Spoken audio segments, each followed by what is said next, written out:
A professor of anything is generally an expert, so it's no surprise that at San Jose State University, Mike Adams, who runs the radio TV department, has an office filled with curiosities. Most of my good radio stuff is at home. And the best of it all may be in his head, a story he knows better than anyone about a guy named Charles Herrold. He started out studying astronomy.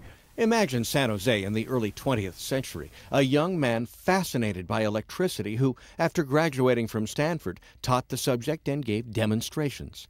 Charles Doc Herrold, as they called him, believed in an impossible notion that radio could transmit voices and music. Was this guy a nerd? Yeah, sure. But he was brilliant. Charles Herrold patented a method to modulate the charge of a carbon arc, a means of transmitting words and music through the air. It was primitive. It didn't sound nearly as good as radio today. I'm sure it was terrible, but it was all there was, because the people who were listening to it were used to listening to Morse code and do-do-do-do-do-do-do-do, and when they heard actual music and voice on there, it was such a novelty that it was compelling. And so in 1912, radio broadcasting's first scheduled entertainment programming by Herrold and his students, and even his wife and child, got in on the act. For San Francisco's Pan-Pacific Exposition in 1915, Herrold's station broadcast 8 hours a day from 50 miles away. Tourists would come through and they would listen to Herrold's music, so this was like a big deal. It wasn't to last. When World War I arrived, the government shut down private broadcasting for the sake of national security. Herrold wouldn't get another license until 1921, and by then tube technology had replaced his arc. He tried to make the station work, but failed. He gave it to the church.